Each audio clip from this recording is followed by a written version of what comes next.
Hello friends, good afternoon. Here's Rajni yet another time. Today we're going to talk about a slightly technical topic. This is a free tutorial on criticism. There's a lot that has been said on this in various forums by various psychologists, but today I want to put my take on it. There's something known as constructive criticism, which is spoken a lot about that, criticize your child and constructively tell them, and it's going to help them.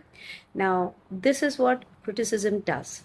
Okay, so we'll go in a tabular format. So, the first thing, let's take two scenarios. Scenario one, when a child is criticized by an adult. So, scenario one, an adult criticizing a child. Scenario two, a child who's being criticized. So, let's see what happens in both the cases. When an adult is criticizing a child, he's consciously training the child to look at flaws. So the conscious focus of the child is to look at the flaws and to completely disregard the achievements that the child has. From a young age, when the child develops that kind of an ability, then what are the benefits of an ability or a capability like that? The biggest benefit of a capability like that is that he's going to be an excellent auditor, because he is able to catch the mistake wherever it is, that on signboards, on in the newspaper, wherever he sees a mistake, he is so quick to get it. And so he will be a phenomenal success in his job, because he is very quickly going to, and that too a job which requires him to be able to see the lacks or the misses. Now what's the flip side of it?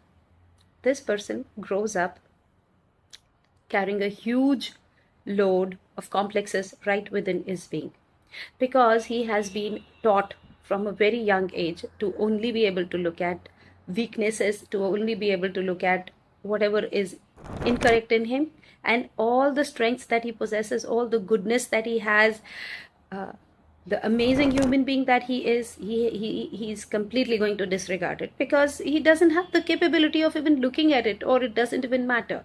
So it goes into that so what box, that oh yeah, you're so good, in that chilly winter evening you just gave your jacket to somebody who was on the road begging, and then the so what box is open and it says so what, but you know what, you were hopeless in this area. So that mental muscle is so strong that it will not let the child, who's now a grown-up adult, be at peace with himself ever. Neither is this person going to be able to see a beautiful environment around him, nor value any relationship, because he doesn't have it in him to be able to see beauty. So from a scenario, he will only pick up all the things that are wrong. And while he might be a brilliant success in his career, but at the same time, such a person is going to be a huge failure in relationships, because he carries his own load. Also, he has that understanding, especially if this is a man or a boy. For a girl, it still might be less worse, because she's still carrying that thing from an Indian traditional background that, okay, she's not the head of the family, so she's not supposed to be correcting everybody. But if that's a man, then it's a complete recipe of disaster, because he's already carrying in his head that responsibility of correcting his family and putting them back on track, because that's how he's learned and that's how he's grown. And so the place becomes a virtual living hell. And if he realizes that his family and the people are beginning to oppose, then he begins to do that in a loving way. But there is no other choice in front of him but to criticize, because that's all he knows.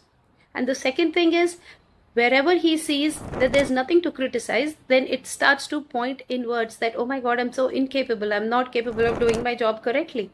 I'm not being the head of the family. I'm not correcting anything. So then he begins to contrive situations where he's able to see lack in his family members and in his loved ones and in his parents and in his surroundings. What a painful way of being. Just in order to make your child a top shot auditor in the country, imagine the kind of cost that you're going to pay by creating a mess around his life. Because when you're giving criticism by the Newton's third law, you're not going to get flowers back in return.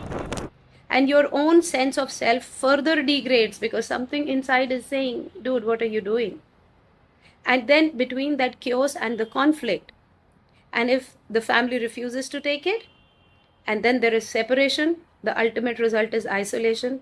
I'm sure none of you parents out there would really want your child to go through such a fate.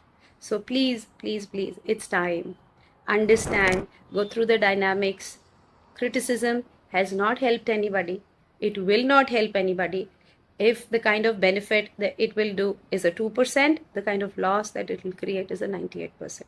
Rest, all of you are informed parents, you know what you're doing. So next time when you have that urge to criticize your child, whether regular or special needs, sit back and think, what am I doing?